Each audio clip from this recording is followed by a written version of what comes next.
We're on the middle fork of the Flathead, and to me, this is a really sacred place because this is where the National Wild and Scenic River System was conceived.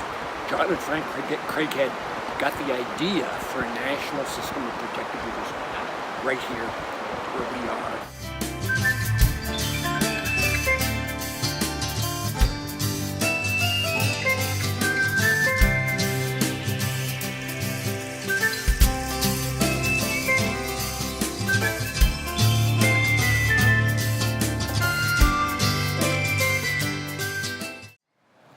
I've been on rivers before, but I don't know.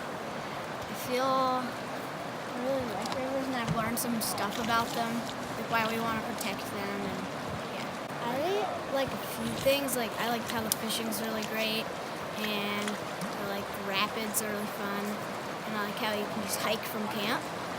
So, yeah. I've spent a lot of time in wilderness areas, and to me, a lot of times wilderness in my mind was mountains and ridges and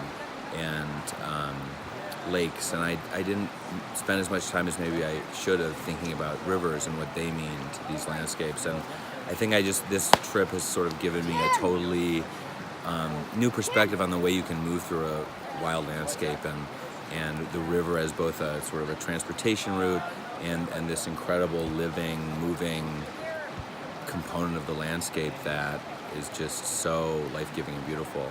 I'm really glad I'm finding this way of being in the woods now, because I feel like I'm definitely going to build on this and try to get on more rivers, both East Coast and West Coast and in between, and dig deeper in my relationship to watersheds and rivers and understand better how they contribute to the landscape and how they're so important to our lives.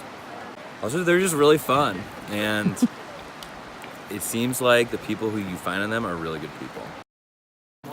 What I love most about guiding on a wild and scenic river is the folks that a wild and scenic river attracts. There's a different crowd that comes up into the wilderness. There's a different crowd that, makes the effort to come up here and, take the path less traveled. So that's cool. I think, the like-mindedness of the clientele up here is obviously a big thing for me. Well, one of the things that I reflect on when I'm out here on a day like this, on a trip like this, is I've had the good fortune of being on the Upper Middle Fork, working on the Upper Middle Fork a number of times, and I start to think about all of the interesting, amazing people that I've overlapped with while on trips, while doing management work. Some crazy people, some bright minds, just some really good friends, dedicated to wilderness and wild and scenic rivers. And I start to put all these people together in a list, and it's like, whoa, how did all these people come together in the river all at once?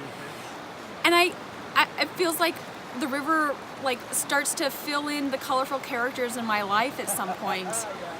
And it's a really amazing experience how a river can bring people together like this.